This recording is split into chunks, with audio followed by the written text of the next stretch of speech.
नमस्कार, ज्योति सिंधरानी में आपका स्वागत है। बहुत दिनों के बाद मैं आई हूँ आज आप लोगों के समक्ष। तो इतने दिनों से मैं नहीं आ पा रही थी, कुछ रीज़न थे जिस वजह से मैं ना ही कोई वीडियो बना पा रही थी, ना ही आप लोगों के किसी के सवाल को मैं ले पा रही थी। तो इसके लिए आप लोग को मैं तहे दिल से माफ़ी मांगती हूँ, क्योंकि बहुत सारे व्यूअर्स बोल रहे थे मैम आप कहाँ हो, आप आ नहीं रहे हो। तो आज से कंटिन्यू होनी चाहिए, सब कुछ सही होनी चाहिए और आगे से मेरे वीडियो कंटिन्यू आएंगे। जैसा कि श्रावण मास है, जो कि मेरा फेवरेट मास है, क्योंकि इस मास मेरा बर्थडे भी आता है ना। तो सावन महीना तो मुझे बहुत अच्छा लगता है, तो आप लोगों को भी काफ़ी अच्छा लगता होगा सावन का महीना। कहना ही क्या, इसमें जो मांगिए, जितना एंजॉय कीजिए, जितना फन करिए। बारिश है, चाय पकौड़ा है, बहुत सारी चीज़ें हैं, है ना।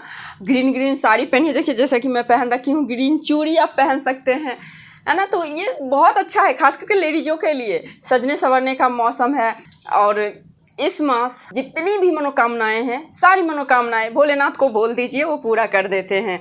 क्योंकि ये जो है ना, हमारे धरती का जितने भी भार हैं, जितने भी यहाँ का डिपार्टमेंट है, वो सिर्फ हरि विष्णु को दिया गया है कि आप संभालिए, आप देखिए। लेकिन वो भी थक जाते हैं ना, तो वो भी छुट्टी पे चले गए हैं अभी बैकुंठ आराम करने के लिए। तो ये जो चातुर्मास शुरू हुआ है ना, ये जो मास है ना, इसमें ना शिव जी हमारे सारे भार को सहेंगे। एक महीना शिव जी देखेंगे, उसके बाद गणेश जी देखेंगे, उसके बाद माता आएंगी।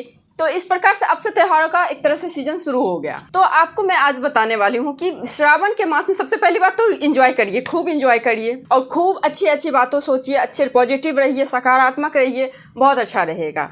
और उसके बाद आपकी जो कोई विशेष मनोकामना है, आपके लाइफ में प्रेम की कमी है तो क्या चढ़ाएं, आपके लाइफ में आर्थिक स्थिति ठीक नहीं है तो क्या चढ़ाएं शिवलिंग पे, आपके लाइफ में शांति नहीं है तो क्या चढ़ाएं, नींद नहीं आती है क्या चढ़ाएं। मतलब जो है ना, एक एक चीज का उपाय मैं इस वीडियो में आपको बताने वाली हूँ। सबसे पहले ना आपको क्या करना है, शिवलिंग पे कुछ ना चढ़ा पाए तो गंगा जल और नॉर्मल जल आप चढ़ाएं। गंगा जल और नॉर्मल जल आप जब चढ़ाते हैं तो ऐसा मान्यता है कि शिव जब समुद्र मंथन हुआ था तो हलाहल विष पिए थे ना, तो अगर गंगा जल और जल अगर शिवलिंग पे चढ़ाया जाता है तो भोलेनाथ को शांति मिलती। क्योंकि हम लोग ना कोई भी चीज़ को विजुअलाइज करते हैं ना, तो रियल में होनी चाहिए वो चीज़, यानी कि हमारी श्रद्धा उससे जुड़नी चाहिए, हमें कनेक्ट होना चाहिए उस चीज़ों से, तभी कोई चीज़ हमें फल मिलेगा। अब ऐसा नहीं कि हम शिवलिंग पे जल चढ़ा रहे हैं कि अरे ये तो पत्थर है, पत्थर पे हम जल चढ़ा, नहीं।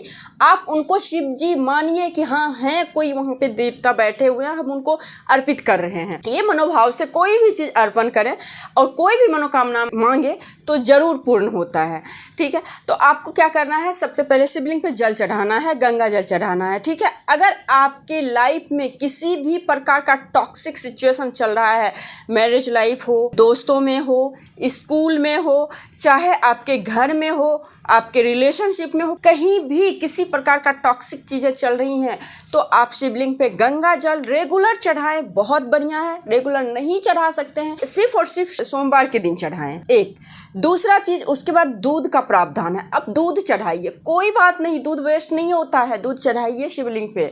क्योंकि जब हम दूध चढ़ाएंगे ना, तो जो दूध बढ़ के जाएगा, तो भगवान ना यहाँ पे एक छोटे से छोटे चींटी का भी व्यवस्था किया है कि जो चींटियाँ होती हैं उसको भी खाने का बंदोबस्त किया है, तो वो दूध वेस्ट नहीं होता, वो कोई ना कोई खाता ही खाता है। भले अब मानव खाते हैं तो हम देखते हैं, अगर कीड़े मकोड़े खाते हैं तो हम नहीं देख पाते, तो कोई बात नहीं, आप दूध चढ़ाइए। दूध चढ़ाने से क्या होगा, देखिए दूध चढ़ाने से ये होता है, व्हाइट चीज़ है ना, तो आपकी जो मानसिक स्थिति है ना वो स्टेबल होती है। कोई डिसीजन नहीं ले पा रहे हैं लाइफ में, किसी प्रकार से फंसे हुए हैं, तो आप दूध चढ़ाइए। उसके बाद अगर आपकी माता का स्वास्थ्य अच्छा नहीं है, अगर आपका चंद्रमा खराब होता है तो हम लोग क्या बोलते हैं, आप शिव जी की ही पूजा करो। तो माता का भी स्वास्थ्य खराब चल रहा है तो आप व्हाइट फूल शिवलिंग पे चढ़ाएं, शनि का चढ़ाएं। अगर आपकी शनि की महादशा चल रही है, शनि की 7.5 चल रही है, शनि की ढैया चल रही है, या फिर शनि का किसी भी प्रकार से किसी एस्ट्रोलॉजर ने बोला है कि शनि आप पे भारी है, शनि आपका खराब है, आपका राहु चल रहा है, तो शनि का एक पत्र जो है ना शिवलिंग पे चढ़ाएं। इससे आपका शनि की जो पीड़ा होती है ना, उससे शांति मिलेगी, शनि की पीड़ा से। उसके बाद आप अगेन चावल चढ़ाइए। चावल से क्या होता है, चावल से हमारा भंडार भरा रहता है, ना हम भूखे रहते हैं, ना हमारे यहाँ कोई भी व्यक्ति, कोई भी अतिथि आते वो भूखे जाते हैं। देखिए अतिथि देवो भव पहले बोला गया है कि आपके घर अगर अतिथि आते हैं तो बोला जाता है स्वयं भगवान आए हैं। तो किस रूप में कौन आता है हम नहीं जानते हैं, या फिर सब तो भगवान के ही बच्चे होते हैं, तो आप किस बच्चे का सहायता करते हैं तो भगवान खुश होते हैं, ये हम नहीं जानते हैं।